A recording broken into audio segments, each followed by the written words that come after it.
তো বন্ধুরা মায়ের কাছে চলে এসেছি।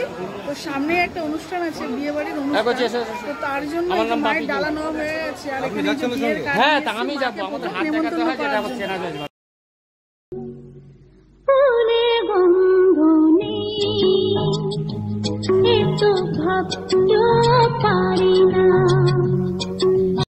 হ্যালো বন্ধুরা, তোমরা কেমন আছো? আশা করছি তোমরা অনেক অনেক ভালো আছো। আর আমিও খুব ভালো আছি, তোমাদের আশীর্বাদে আমার ছোট্ট শুনে অনেক ভালো আছে।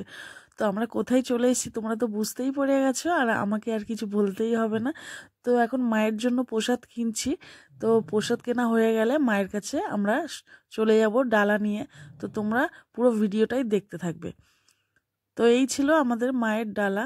তো দেখো এখানে সব কিছু আছে, আলতা সিঁদুর, জবার মালা, ধূপকাঠি।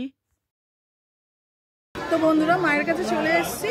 তো সামনে একটা অনুষ্ঠান আছে, বিয়ে বাড়ির অনুষ্ঠান। তো তার জন্য মায়ের ডালা নেওয়া হয়ে গেছে। আর এখানে আমি যাবো, আমাদের হাত দেখাতে হয়, যেটা হচ্ছে না যাবে। মিষ্টি, আলতা, সিঁদুর, তারপরে মালা, জবার মালা সবকিছু নিয়ে। তো বন্ধুরা এতটাই ভিড় এখানে, দেখো বিশাল বিশাল। কোনো শনিবার মঙ্গলবার, আজকে মঙ্গলবার, তার জন্য প্রচুর ভিড় হয়ে গেছে কালীঘাটে। এই ভিড় কাটিয়ে আমরা এখন পুজো দিতে আগাচ্ছি মায়ের কাছে। কত ভিড় এখানে, প্রচুর ভিড়। শাড়িগুলো সব দেখো, যে যেমন ডালা কিনবে। ছোট্ট সোনাইকে নিয়ে একদম মায়ের মন্দিরের দিকে আগাচ্ছি এখনো, মানে এখনো পৌঁছায়নি। বন্ধুরা আজ ছিল মঙ্গলবার, তার জন্য এতটাই ভিড় ছিল বলার মতো ছিল না। আর দেখো এখানে নারকেল, প্রসাদ, যে যেরমভাবে ডালা দেবে সে সেরমভাবেই ডালা কিনে নিতে পারবে, কোনো অসুবিধা নাই। আর আমরা এতটাই ভিড় বলে এক কোণে দাঁড়িয়ে পড়েছি। তো বন্ধুরা আমরা এখন লাইনের বাইরে আছি, তার মানে লাইন এখন কোথায় দেবো বুঝতে পারছি না, এত লাইন। লাইন দেখতে পাচ্ছ। আর মায়ের মন্দিরে কিন্তু খুব সুন্দর কাজ হচ্ছে, চলো তোমাদেরকে দেখাই। কাজ হচ্ছে মায়ের মন্দিরে, এখনো কাজ হচ্ছে, দেখতে পাচ্ছ বন্ধুরা। দেখো এই যখন বাবাকে খুঁজে পাওয়া যাচ্ছে না, লাইনের মধ্যে কোথায় হারিয়ে গেছে বুঝতে পারছি না, তো তার জন্য দাঁড়িয়ে আছি এখানে। বাবাকে তো আমরা পেয়েই গেলাম, তো আমরা লাইন দিয়ে পড়লাম এখানে। ভিআইপি লাইন, ভিআইপি লাইন 50 টাকা করে এক্সট্রা দিতে হবে, তবে এই ভিআইপি লাইনে দাঁড়াতে পারবে। আর এখানে মাকে বললাম তুমি একটু দাঁড়িয়ে পড়ো, যেহেতু তোমার মেয়ের বিয়ে, তুমি নেমন্তন্ন করতে এসছো মাকে সবার প্রথম। তো মার সেই কারণে দাঁড়িয়ে পড়লো।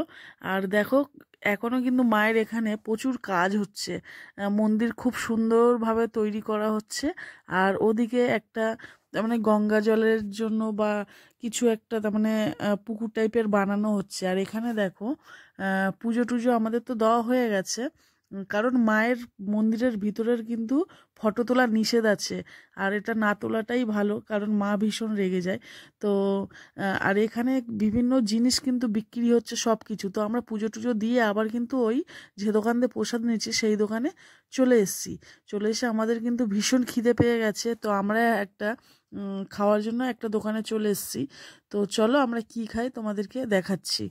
তো এখানে কিন্তু সব খাবারের প্রাইস লেখা আছে, যে যা খাবার পছন্দ সে সেই খাবারই নিয়ে নেবে। তো বন্ধুরা আমার কোনো চয়েস নেই, আমি যেখানেই যাই এরকমভাবে গন্ডগোল পাকাই। তো এই ঢাকাই পরোটা নেওয়ার কিন্তু আমার কোনো দরকার ছিল না, কারণ আমার পেটে কিন্তু খিদে ছিল না। তা সত্ত্বেও এরকম পয়সা ব্যয় করার জন্য এরকম নিয়ে নিলাম। তো আমি যেখানেই যাই এরকম প্রবলেম সৃষ্টি করি।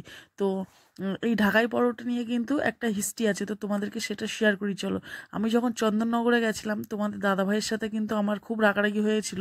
আমি এই ঢাকাই পরোটা খাবো আর সে আমাকে কিনে দেবে না, কারণ এই ঢাকাই পরোটা অনেক দিনের বানানো থাকে। তো বুঝিনি, তো আজ আমি বুঝছি সত্যি ঢাকাই পরোটা অনেক দিন ধরেই বানানো থাকে, এটা না খাওয়াটাই উচিত। হ্যাঁ, আর আমি তো খেলাম না, তো আমি সবাইকে দিয়ে দিচ্ছি, জাঁচছি। দেখো আমার এখানে কিন্তু ঢাকাই পরোটাটা আর নেই, কিন্তু একে দিচ্ছি ওকে দিচ্ছি, দেখো সেই কোণে দিয়ে দিয়েছি। তো এরকম ব্যাপার।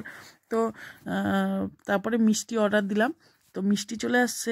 তো মিষ্টিটাকে দেখে মনে হচ্ছিলো সেই গোপীগাইন আর বাঘাবাইনের কথা আমার মনে পড়লো।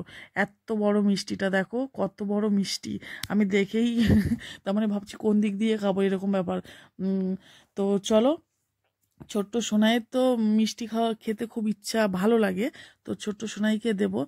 আর আমি একটুখানি মুখে নিলাম, তারপরে ছোট্ট সোনাইকে একটু দেব। তো আজকের আমার ভিডিওটা তোমার কেমন লাগলো তোমরা অবশ্যই কিন্তু আমাকে লাইক কমেন্ট করে জানাতে কিন্তু একদম ভুলবে না।